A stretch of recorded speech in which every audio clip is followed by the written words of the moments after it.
You might think a ballot proposal to end a so-called slavery loophole in a progressive state like California would be way ahead in the polls. Well, you would be wrong because right now, California's constitution bans slavery and involuntary servitude except as a punishment for a crime, much like the Constitution's 13th Amendment. But Proposition 6 would close that loophole in California and stop prisons from forcing inmates to work. Yet, the latest statewide poll shows likely voters are more likely to say they would vote against the measure than for it, 56 to 41. The proposition has lost ground in the last month. My next guest helped draft that proposal. Sam Brown began writing it while he was an inmate being forced to show up for shifts in hospital facilities early in the COVID-19 pandemic.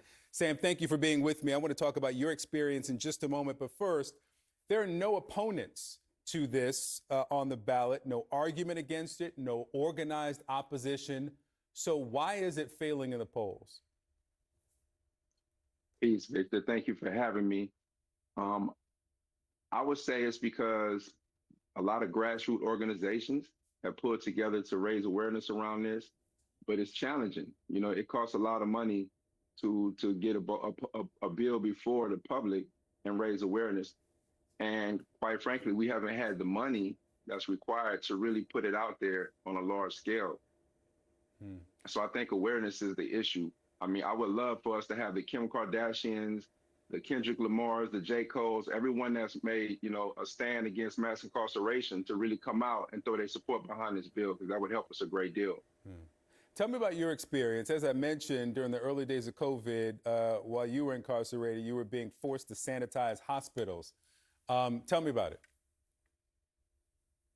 So right before I do that, I just want to make it clear that I didn't get here on my own, Victor. And I would like to take a moment to say thank you to all of the organizations and the people that have took a stand to fight against slavery, specifically the 10P program, the Love We Don't See, Ronnie's House, all my Yes on 6 ambassadors, Max Parthas, and my Mass and Liberation family.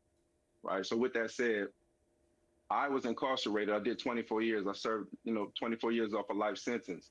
And I was the first person in the state of California that had to disinfect with somebody in a carceral setting, that had to disinfect with somebody tested positive for COVID-19 because a staff member brought it in, and then they passed it to the prison population.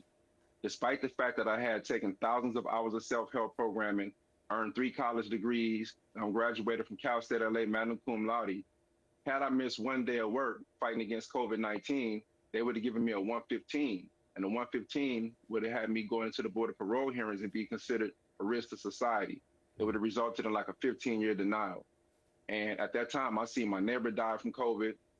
The guy above me died from COVID. Someone else died from COVID. And I was terrified for my life. And I expressed that to my supervisors that, hey, I'm scared to come in here because we don't understand what's going on right now. Droves of people are dying around the world. And they told me I had to come to work. And if I didn't come, then they would write that 115. And when I went to the board of parole hearings, that would have resulted in a 15-year denial. And it would have negated all of my rehabilitative accomplishments, all of the hard work that I've done, and the person that I've become today. And that's really what involuntary servitude and slavery looks like. Yeah. I mean, when it's on the ballot, and we've seen it in other states, voters overwhelmingly say, yeah, we don't want to do that. We're not going to force the incarcerated to work. Other states, they have Oregon, they've gotten it off their constitution as well.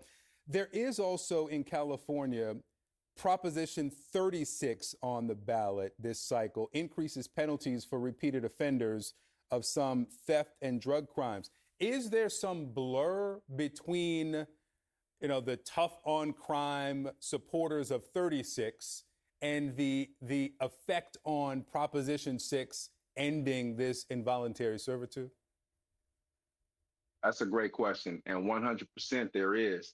You have the tough on crime legislation is oftentimes historically supported by large organizations and corporations that benefit from prison labor. So behind Prop 36, you have Home Depot, Walmart, Target, In-N-Out Burger, these large corporations that we patronize every day, and they're supporting this tough on crime legislation, but it really decimates communities of color to get people in prison to have a cheap labor force, because all of them use prison labor. And so what Prop 6 does, Prop 6 undermines that and takes away the benefit and incentives for them to invest in tough on crime legislation that destroys communities of color.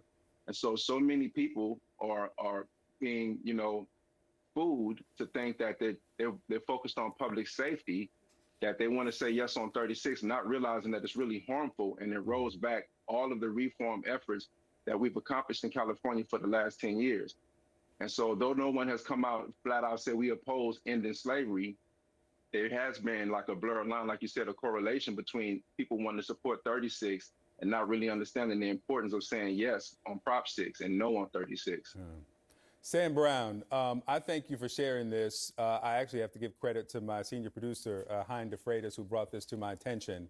And I'm glad that you have this moment to share this with everybody across the country. Proposition 6 in California to end the slavery loophole in the state. Again, let's take a look at the California Constitution, where it says slavery is prohibited and voluntary servitude is prohibited except to punish crime. Sam Brown, thanks so much.